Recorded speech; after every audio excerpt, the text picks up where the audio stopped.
What up, people? I'm the Godless engineer, and today we're going to be hearing from Fritz.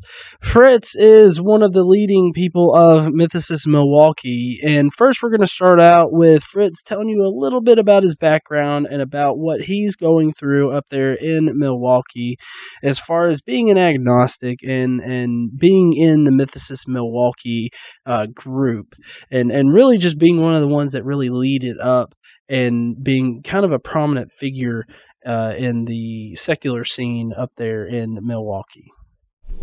Yeah, well, I guess I just recently, quote unquote, came out as a secular individual. I consider myself personally agnostic, but others might say that my agnostic views are close enough to consider myself an atheist. I work in the public sector in education.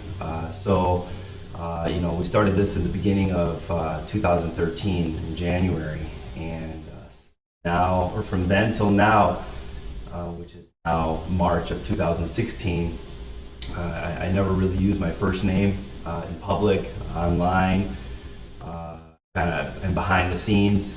And pretty much now, when the Shepherd Express article came out, our events, holding them now at Shank Hall and Turner Hall here in Milwaukee, and being in the Shepherd Express really gives me more security and legitimacy in society to say, okay, I think I'm willing to go out and take a chance that my work outside of livelihood, will be somewhat protected and not too threatened. But being in the field of education, the higher you go in this field, the more public of a figure you become, and so of discrimination because of my view is something that I took seriously. Sometimes in society you have to play the game for your own livelihood and your own security, but then sometimes you take a risk and out for you. So I guess right now I'm moving in that realm where what I want is to do research, to find more of the truth and share that information with others and let others think. How did you come to be a part of Mythicist Milwaukee? I know you said that you were there at the beginning with Sean, but I mean, did you guys just dream it up together, or did one of you guys have it first and you just kind of signed on? What was the story behind that?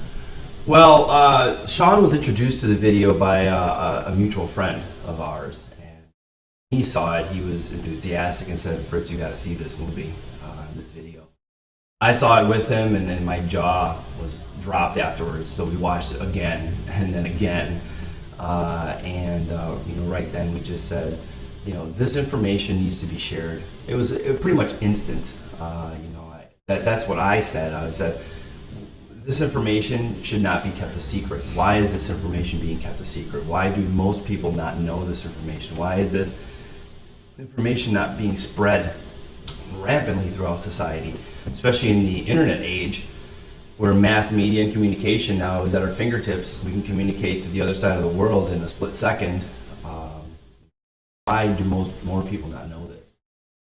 And so, what I did is I wanted to know, is this information, like I said earlier, is this too good to be true? So then I researched more into where this information came from, and then I fell into a woman who just recently passed away in Christmas, Murdoch, Acharya S.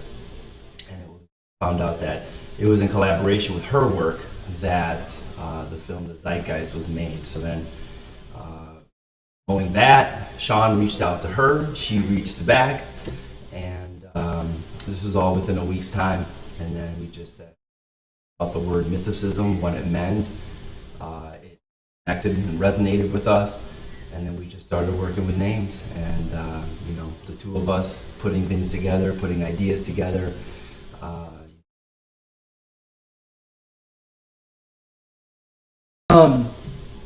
So today's debate between Dr. Carey and Dr. Bass on the reliable sources for a miraculous resurrection of Jesus. What's your take on the resurrection of Jesus?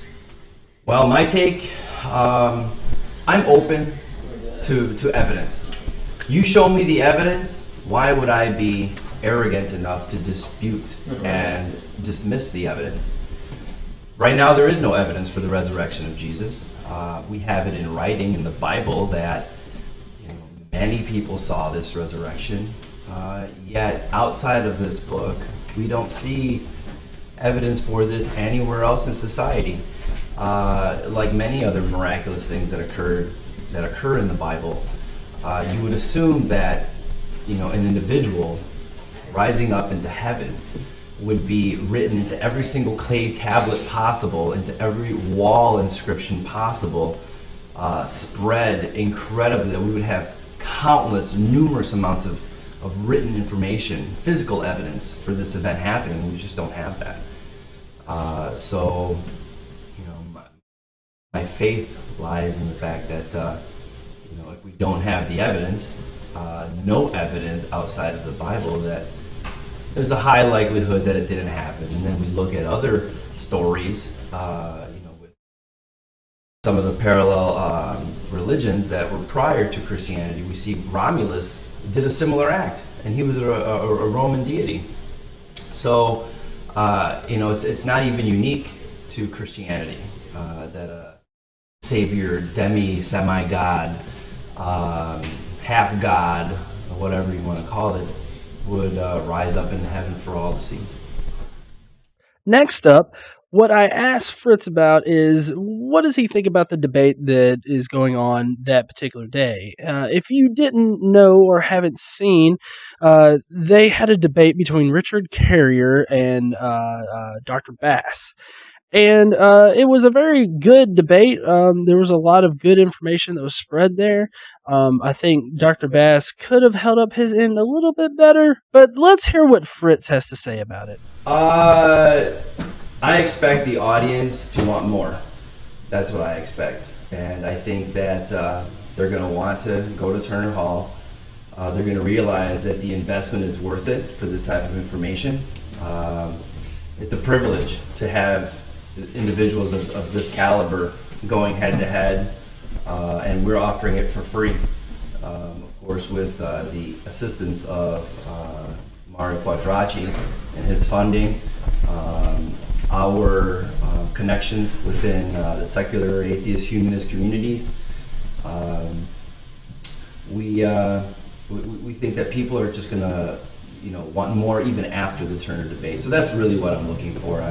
I'm looking for people to learn new information, be awed by the information, want to research the information for themselves, want to go back and look at the information live to see if what I heard is really what I heard, and hopefully get additional individuals that want to join the group and say, we have a group out there that is working, they speak my language, I want to learn more from them, I want to be a part of this, and hopefully, again, as I was so eloquently quoted in the Shepherd Express, I want people in the secular community to know that there's a community out there for them in Milwaukee, and I want to put Milwaukee on the map within this community. Finally, if you didn't know, there's actually another debate in October 21st. It's between Dr. Robert Price and Dr. Bart Ehrman. Now, if you don't know, Dr. Bart Ehrman is one of the leading guys that is against the Jesus mythicist position. And he's written a few books about it, and basically about how we're pretty much conspiracy theorists. So it's going to be a very interesting debate, but I asked Fritz here what he thinks about the debate and whether or not Ehrman is going to be able to convince an audience that a historical Jesus did in fact exist. That's why we want the debate. I want to be convinced because I've been convinced that he did not exist.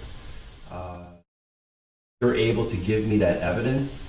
Again, I'll suck up my pride and say, you know what, I was wrong.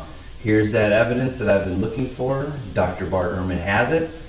and we just have to accept it and move on and see how that evidence now affects forward. I don't think that's going to happen. I think Dr. Price is academically prepared as Dr. Ehrman. And I think that really the burden of proof really falls on Dr. Ehrman. If we don't have the evidence and he can't provide it, then Jesus did not exist.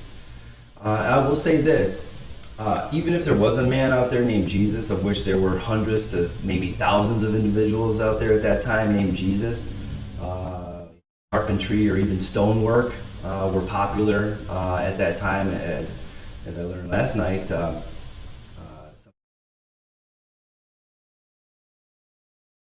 Stone worker, based on interpretations of what the name actually means, not just carpenter, and region that isn't really filled with forest.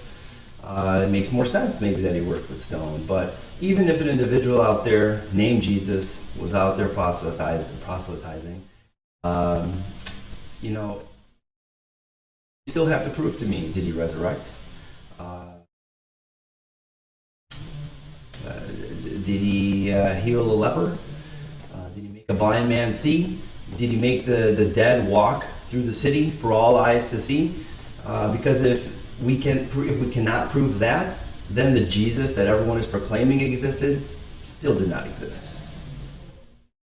Thanks for listening. Subscribe to GE, Mythicist Milwaukee.